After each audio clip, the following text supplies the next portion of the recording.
Hey guys, in this video I'll be preparing my famous potato wedges, and I'm getting ready to make one of my favorite vegan cheat meals, which is potato wedges with a Beyond Meat burger. So basically I went ahead and I peeled the potatoes already, so I don't have to waste time in the video having to peel and do all that. Right now I'm going to chop up the potatoes. I'm going to show you how I make the wedges, then I'm going to season them, then I'm going to put them in the oven. When I put them in the oven after seasoning, I let them bake 25 minutes on one side, then I flip them and I do it another 25 minutes. And I put the oven on about 350 degrees. I do that because I use olive oil, and olive oil is not really a high heat oil, so I like to keep it at 350 or under when I'm cooking anything with olive oil. Let's begin by slicing the potatoes. Cut them in half. There we go. Now I get my bowl ready. So as I slice the wedges, I can place them into the bowl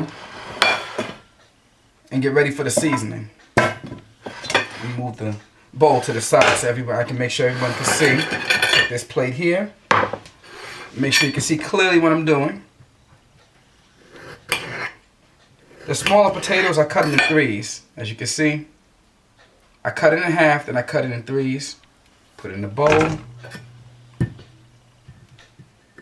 Have it.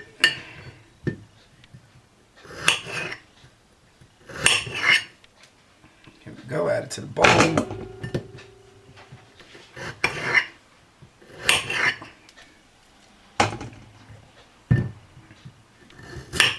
Just to let you know, for some of the larger potatoes, I might cut it in sections of 3.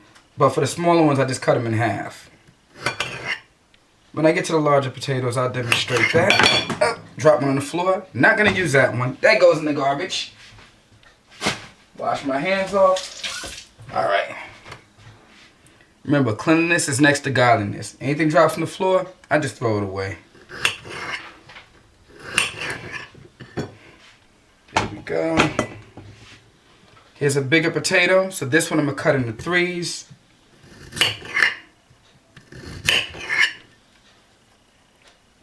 There we go.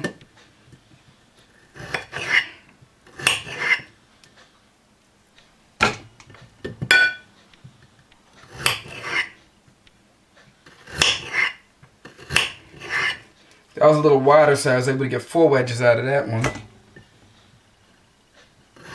Yeah, I think the top half I'm going to only cut into threes. I like to have my wedges a decent size.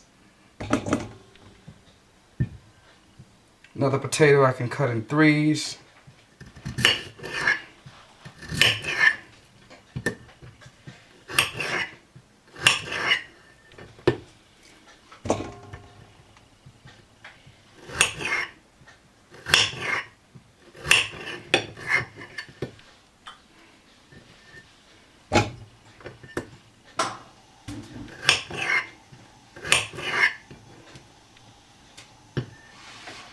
Oh, by the way, before I peeled the potatoes, I made sure to spray it down with the mixture of 11 ounces of distilled water, 1 ounce of the 35% hydrogen peroxide food grade.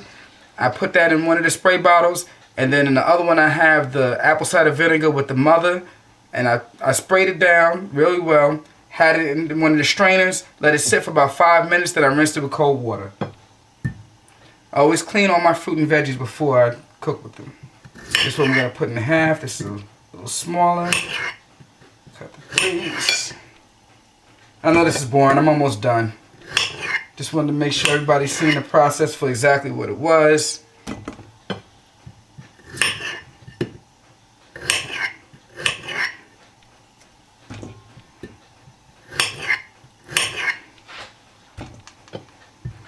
Okay, last one.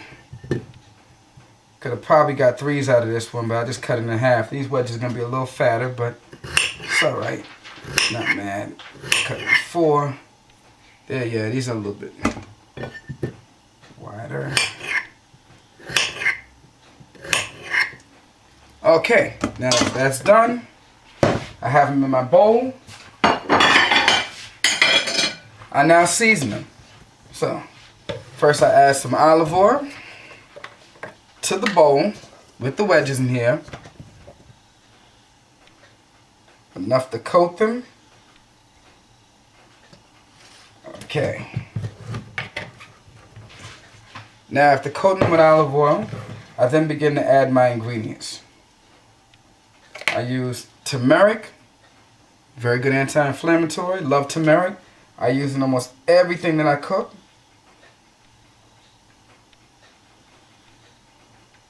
If you watch my video on my kale salad, you notice I use it in my kale salad as well. Love turmeric. Can't get enough of it. My pink Himalayan salt.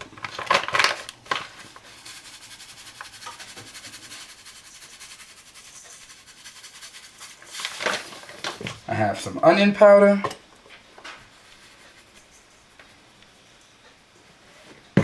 And some thyme.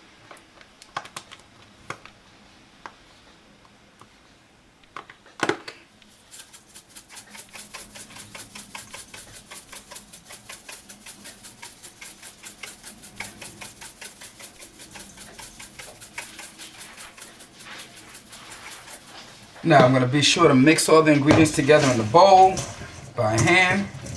Make sure they're fully coated. I have to add a little bit more olive oil.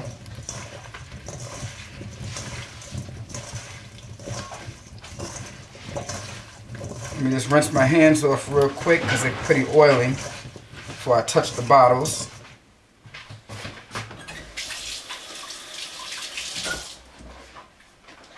Alright. Add a little bit more olive oil.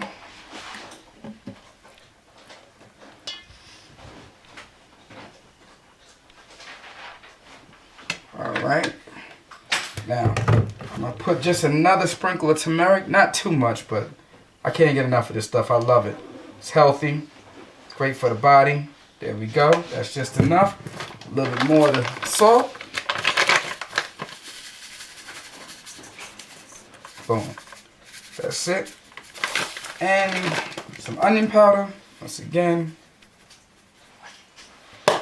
And some thyme. Okay, you're going to mix it up a little bit more. Mix it, mix it. Make sure every bit of the wedges are coated. Now, I have my cookie sheet here.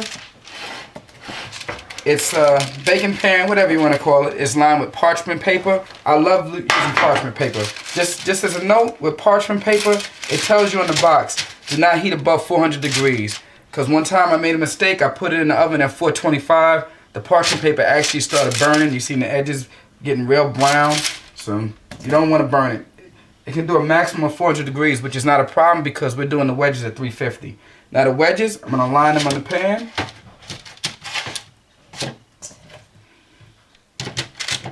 Probably end up doing maybe 3 or 4 rows.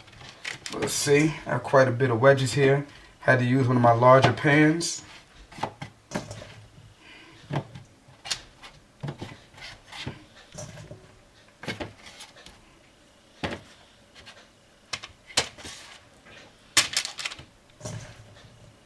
Yeah, we're gonna need about 4 rows here. This is a lot of wedges, okay?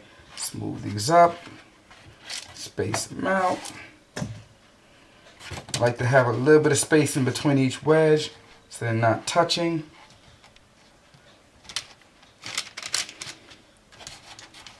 Okay. Some of these are kind of tall. I'm gonna have to use my smaller ones for the bottom row. Sometimes you gotta play around with it, do a bit of arranging till you get it right.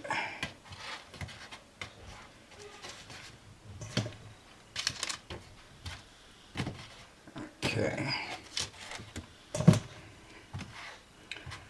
Let's see, we're almost there, almost there. Almost there. Sometimes food prep time, it can take a while, especially when you're hungry. Right now, I'm starving. But you know what? It's worth it. It's home cooked food. It's healthy. It's not expensive. The bag of potatoes, I got like a 5-pound bag for, I believe it was $2.99 at the local store. It's called Farm Breers. It's a grocery store, but it's almost like a farmer's market. The prices on this stuff is really cheap. But whatever store you have near you, you can look for a farmer's market. They're usually cheaper than grocery stores. Like I said, it doesn't have to be expensive.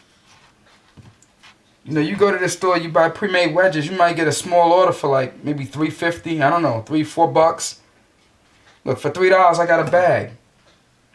Still have at least like probably 2.5 pounds left, 3 pounds of the potatoes left. So it's definitely well worth the money.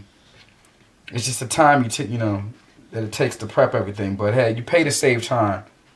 Either you're gonna put in time or money. Either way, you're gonna spend one of them in life. Here, now with the rest of the stuff in the bowl, I just like to just put it on top.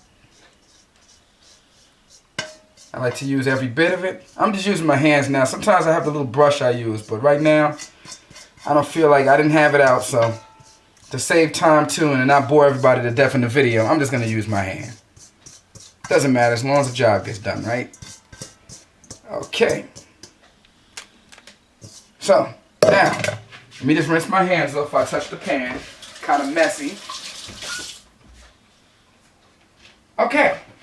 So here they go. I'm about to put them in the oven. You see the wedges nicely coated, nicely spaced. And I'm going to throw them in the oven 25 minutes on 350 degrees. 25 minutes later, I will flip them over once the oven beeps. Then let them cook another 25 minutes. And I'm going to show you when they're done. Oh, by the way, I think before I stop this video, I think I should get the stuff ready for my burger. So I'm going to just do that real quick. Let me throw these in the oven. And I'm going to prepare the other ingredients I'm going to use on the Beyond Meat burger.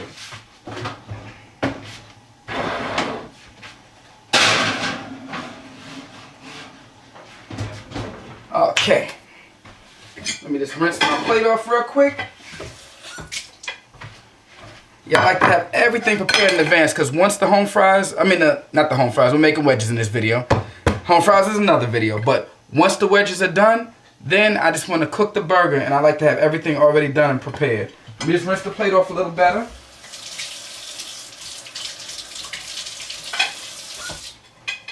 And the reason I'm doing this is so I don't have a whole bunch of separate videos because it's the same meal. It's, you know, the wedges with the burger, so I just want to show everything kind of together. I mean, of course I'm going to have to make the video with the burger separate. I'll make that when I bring the wedges out of the oven.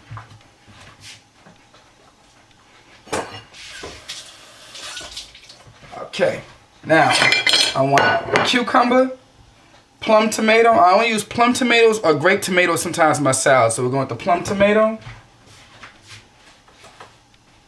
Getting some mini peppers. I have the yellow mini pepper, red mini pepper, orange mini pepper. I have some kale. Now, I used to use romaine. I don't use iceberg. Actually, romaine is healthier, but I stopped using romaine because there's something about the lettuce being tainted, some, I don't know, E. coli, something on it. There's always a problem with the romaine, so I just go with kale now. I think it's healthy anyway. Tastes great. And an onion. So, I'm going to chop up some cucumbers.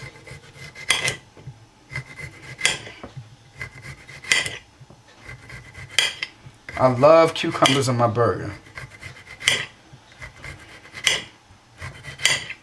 Let me see, I don't know if there's going to be enough. I like a lot of cucumbers. Let's cut a few more. Make sure all the video's in frame and move the bowl. I want to make sure everyone can see, everybody can see everything I'm doing. Let's see, yeah, there we go, I'm in frame. All right, back to cutting. It's a lot of cucumbers. I think this may be enough. Yeah, we'll leave it at this. Okay. Now, let's cut up the plum tomato. I love tomatoes as well. Oh, I can't get enough of tomatoes.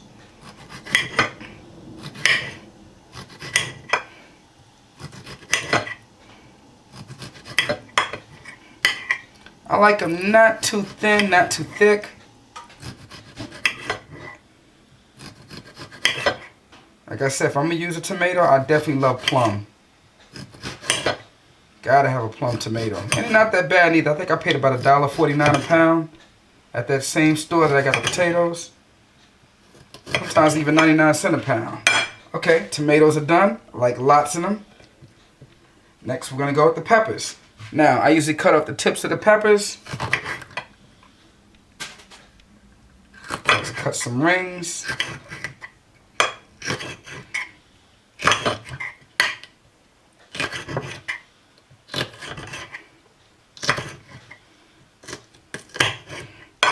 I even keep the back side, but I always cut off the green tip. Here we go. Once again, cut off the green stem.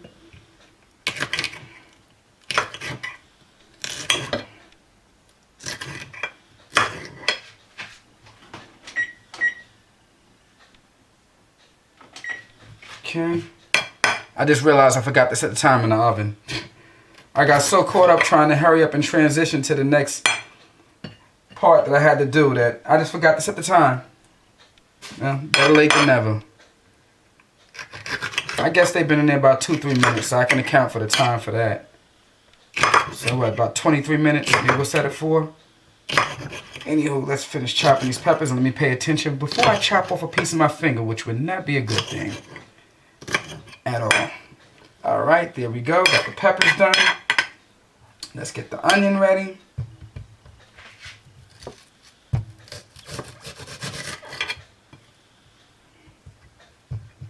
Got to be careful. Sometimes it's hard to really get this onion in position where I can hold it down. I cut my finger plenty of times when I'm cutting onions. Oh, see, almost happened there. Got away from me. Yeah, you got to be careful. The worst thing is to cut your finger and start bleeding everywhere. Because I'm not that type to just have blood all over the food and eat it. No, that's disgusting. Right now I'm making this meal mainly for myself, except the wedges. I'll probably share it with my family. But the thing is, it's disgusting. I wouldn't want to have blood in my food. That's just nasty. I've had to stop sometimes and just, I don't know, just opt for something else, a bowl of cereal or something, and just wait, clean my hand up, wrap it up. It sucks. Or I can even put on some gloves sometimes. I do that if I'm really hungry and I want to continue the meal, but I don't want that to happen, especially not during this video. So I'm going to try to be as safe as possible and not cut myself. Alright, cut the onion a little uneven. Let's try to even it out.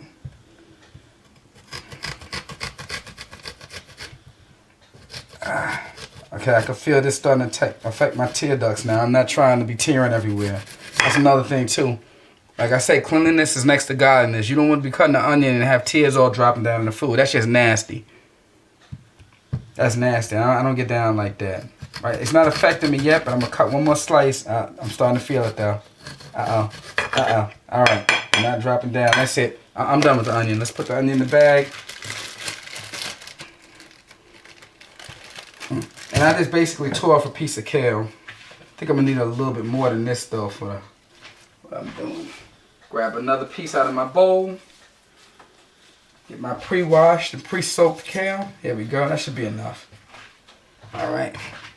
Now the onions, I just like to just make them a little bit smaller. So I'll take these, cut them in half.